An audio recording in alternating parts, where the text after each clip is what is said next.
Anyway, Kevin, thank you again for taking time to sit with us and walk with us through the plant, show us from really from the totally vertical nature of this operation is astounding. So we're really glad to be here. But how long would you say? I mean, this project, given its massive scale, had to be really, I mean, planned for obviously way before November. I mean, this is something that was probably in the minds of Manoir for months or years before tariffs probably even became an issue. Do you have a sense of how long this has been planned? You would be surprised how long it was not planned.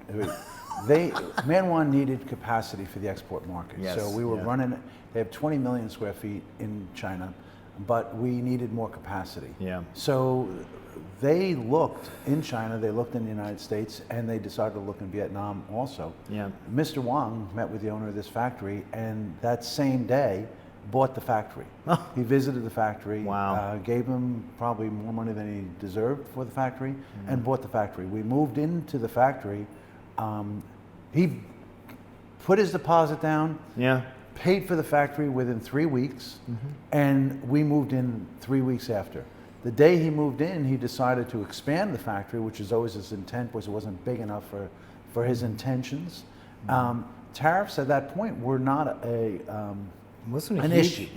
This was yeah. June, and Yeah. we weren't part of, there was plans, there was talk, but he bought it before tariffs became as So big an his issue. discussions were in June then, essentially? June is when he bought it. We got ownership of it in around the 1st of July. Oh, wow. All So right. is that soon? And when he got when he bought it and moved in, Yeah. he decided to expand it. That's one of the reasons why this facility was good for him, because of the 110 acres. Yeah, yeah. It had the ability to expand upon what was originally here. Yeah, And again, based on our needs for capacity, this fit all the boxes. Yeah. All right. And it was doing motion upholstery. Right. So that's what he needed.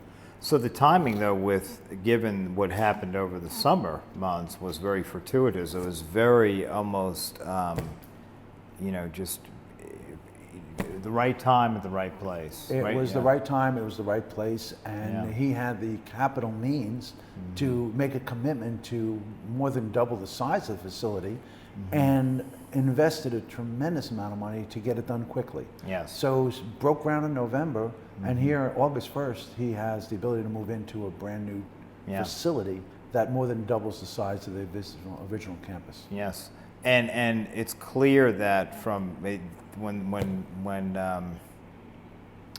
started basically with about 100, is making about 170 containers per month, and is now up to 1,100 containers per month currently. So this all happened extremely quickly as well, in conjunction with the construction, it sounds like. What he did with the original facility is we created improvements in how they produce product. So Manoir has efficiencies that we have in China, and also quality standards. What he did with the existing factory is he improved their efficiency. I see. All right. He also made them vertical, which they were not here. Yeah. So once we made those changes, we were expanding the capacity immediately. Then when he did that, this new facility, so we went from 100 and, with the existing factory, 170 containers to 1,000 containers. Yeah. Now that we have the new facility, we're over around 1,100 containers. We'll expand it every month. Yeah. We'll be 2,000 by the end of the year. Yeah. So, yes. Pretty impressive. How did Manoir kind of decide what was a good fit from a product standpoint in this facility? I mean, they had to take some kind of planning and vision as well, because their product line is a good, better, best story. Yeah, but they were, one of the advantages of them here is they were making motion upholstery. Right. So, right. Again, this had the foundation of what Mr. Wang wanted. Yeah. It had experienced workers making motion upholstery. So he wanted to improve on their efficiencies and bring some of the expertise that we have in China. Yeah. But they had the bones, is what he had. Yeah. They also had the land here. So Yeah. he had a lot of the foundation that was important for Right. him to take and expand upon. But the price points that they're producing out of this is primarily within the good, better part of the line, whereas China remains the best assortment and Yeah. price-wise? We have no reason to stop manufacturing out of China. Our customers like our China value, even with the tariff added to it. Vietnam will serve a purpose. Some people do not want China, and now we have the ability to ship them out of Vietnam or China. Yeah. China also has this level of expertise that Vietnam doesn't have yet, a skill set. Yes. So we could do the really better products out of China, Yeah. really value products out of China, even with the tariff. It's still, domestic manufacturers can't compete with that. And on the good and better, we could produce out of Vietnam and obviously be very competitive, which is no tariff. How difficult has it been to, I mean, you've had to ramp up from an employee standpoint, obviously, to get to this, where we are now, 1,100 containers. How difficult was it first for them to kind of get the workers, identify workers, because it's a tight labor market, obviously, but also train the workers? I mean, you've got all sorts of kind of communications issues, unskilled laborers perhaps, not familiar with how to make motion. What was the biggest challenge, in other words, with that? We had some advantages. Number one, this facility was making motion upholstery. Right, exactly. So we didn't have to do training from ground zero. Right. All right. So what we did do is we brought the expertise we had in China, brought some of our trainers down here to train some of the workers down here.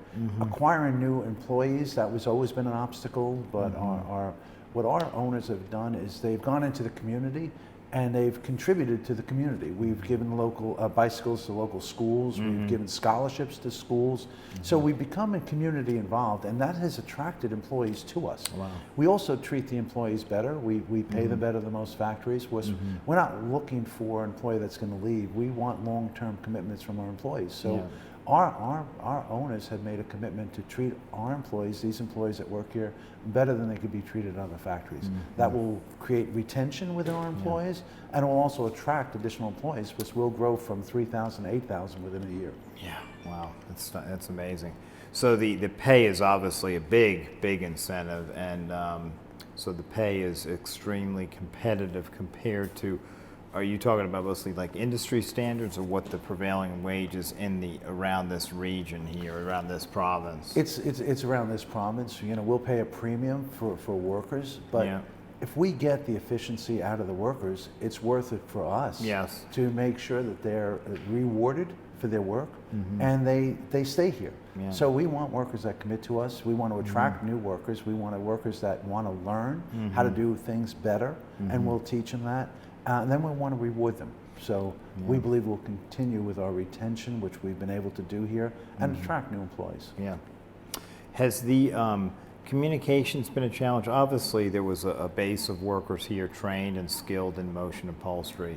But when you bring on new workers, to try to get those workers trained, especially when they speak Vietnamese, and I guess a lot of the line management or folks from Manoir, probably mostly Mandarin, I'm guessing, maybe some speak English, but were they bilingual in Vietnamese as well, or how does that? That has always been an obstacle. There's Chinese and Vietnamese, and that is going to continue to be an obstacle. Yeah. But you know, we've worked through that. We've been managing through that process, and it's worked.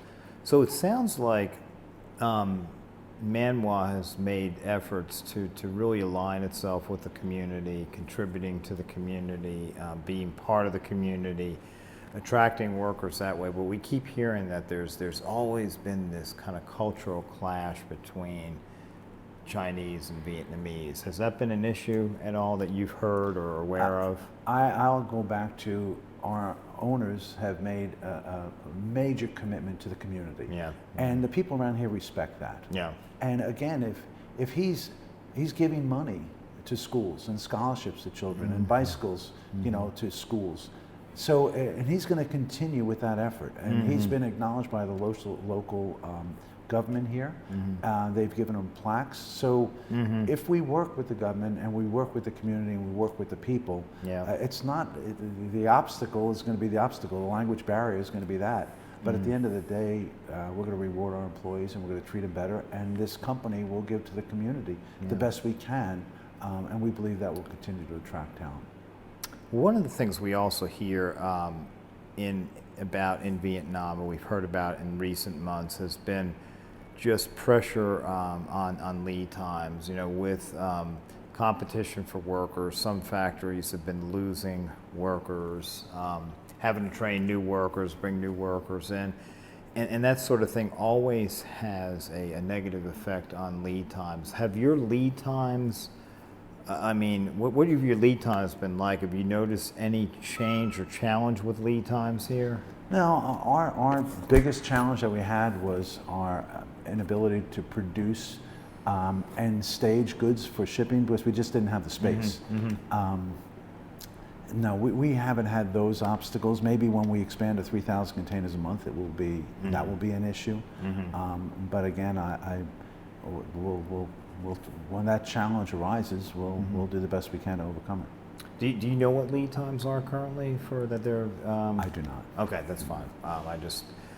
If that's something that we can maybe just kind of get a sense of later. Yeah, I can get that. That'd be good. And I guess lastly, obviously this huge investment and not only the company timberland and the land itself, we're talking about an investment in building and equipment, new equipment, and this is investment continues as we speak. But it sounds like Manhwa is committed to Vietnam for the long term, obviously. Brand new project, brand new facility, hugely expanded capacity, workers. What's the outlook for Vietnam from Manhwa's perspective? Do you have anything to say about that? Manhwa is committed to Vietnam, all right, as we're committed to China. Right. You know, again, we have 20 million square feet of manufacturing in China. This is going to be 4.5 million when it's done. Our owner invested over around 400 million after he purchased the land and the building. And so after he purchased the business, then he invested an additional 400 million to erect an additional building, to build a corporate headquarters, to build dorms, and to build another facility for our employees to have better food service. So we've invested also in state-of-the-art equipment. All right, everything we're bringing in is going to be new.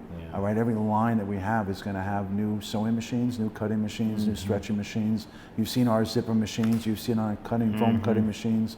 We're doing everything we can. The investment will continue. So, yes, he's going to build, and he has built right now what we believe is the largest upholstery vertical factory in Vietnam to date. Wow. And that investment is going to continue. So we're very committed to Vietnam long term.